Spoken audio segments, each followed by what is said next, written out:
नमस्कार दोस्तों, इस समय चीन की सरकार, वहाँ के लोग और वहाँ की मीडिया गुस्से से ऐसे बिलबिला रहे हैं जैसे सांप की पूंछ पर पैर रखने पर सांप बिलबिलाता है। और ऐसा हो भी क्यों ना, क्योंकि पहली बार ऐसा हो रहा है इतिहास में जब भारत ने चीन को उसी की कड़वी दवा पिला दी है, वही दवा जो आज तक चीन दुनिया के सभी देशों को देता आया था।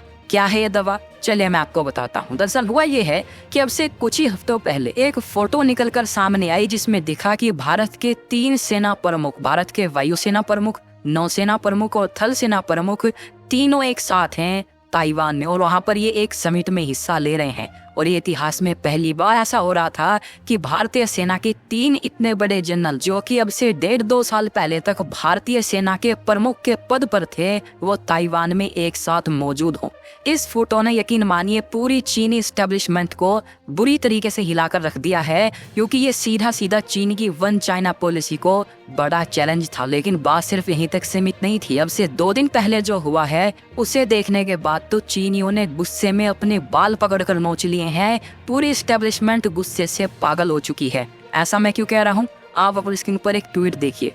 ये ट्वीट किया है भारत के पूर्व सेना प्रमुख जनरल MM नरावने ने, और अपनी इस पोस्ट में इन्होंने क्या दिखाया है, दरअसल चीन का एक नक्शा दिखाया है जिसमें एक्सप्लेन किया गया है कि कैसे चीन ने दूसरे देशों की जमीन कब्जा कर अपने आप को इतना विशालकाय बनाया है, वरना एक्चुअल में चीन कितना छोटा था। और चलिए मैं आपको इस मैप पे एक रिव्यू भी दे देता हूँ। सबसे पहले इस मैप में दिखाया गया है कि कैसे इन्होंने जो ईस्ट तुर्किस्तान है, जो ऊपर आपको पीले कलर का इलाका दिख रहा है, जो आज शिनजियांग के नाम से जाना जाता है, ये पहले तुर्किस्तान कहा जाता था, इसे पूरे देश को ही कैप्चर कर लिया था। उसके बाद इन्होंने तिब्बत कब्जाया, फिर उसके बाद लद्दाख का एक बड़ा हिस्सा इन्होंने कब्जाया जो अक्साई चीन कहलाता है। तब जाकर चीन का पूरा वेस्टर्न इलाका बना है, वरना वेस्ट में भारत के साथ तो चीन की कोई बॉर्डर नहीं लगती थी। फिर उसके बाद आप चलिए ब्लू इलाके की तरफ। ये पूरा का पूरा जो इलाका है जिसे कहा जाता है चाइना ऑक्यूपाइड साउथ मंगोलिया, ये पूरा इलाका मंगोलिया का हुआ करता था, चीन ने उससे छीन लिया है। इतना ही नहीं,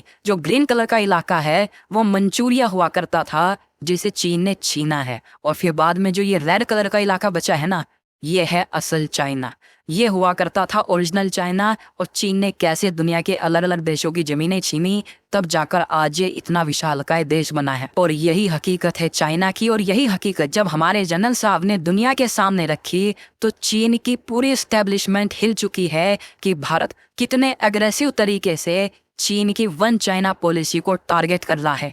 चीन जो दुनिया के दूसरे देशों के साथ करता था, मतलब दूसरे देशों की जमीनों को अपना दिखाता था, जैसे साउथ चाइना सी में ये इंडोनेशिया के साथ करते हैं, वियतनाम के साथ करते हैं, फिलीपींस, जापान या ताइवान के साथ करते हैं, भारत ने अब चीन के साथ करना शुरू कर दिया है, मतलब साइकोलॉजिकल वॉरफेयर। जी हाँ, भारत चीन के साइकोलॉजिकल वॉरफेयर का मुंहतोड़ जवाब दे रहा है। इसमें हिस्सा ले रहे हैं भारत के जितने भी पूर्व अधिकारी थे, जो बड़े पदों पर रहे थे, वो सब इसमें हिस्सा लेकर चीन को हर एक फ्रंट पर जोरदार मुंहतोड़ जवाब दे रहे हैं। और मेरे हिसाब से ये बहुत ही शानदार रणनीति है। हालांकि भारत ने थोड़ी लेट अपनाई, भारत को ये काम अब से 10 साल पहले शुरू करना चाहिए था, लेकिन कोई बात नहीं, देर आए दुरुस्त आए और मजबूती से आए। और इसीलिए आप लोग चैनल को सब्सक्राइब भी कर लेना, क्योंकि आने वाले समय में भारत ऐसे ही मुंह तोड़ जवाब देगा चीन को, और जब भी ऐसी कोई खबर आएगी आपको सबसे पहले यही देखने को मिलेगी। फिलहाल इस वीडियो में इतना ही। Thank you very much for watching video.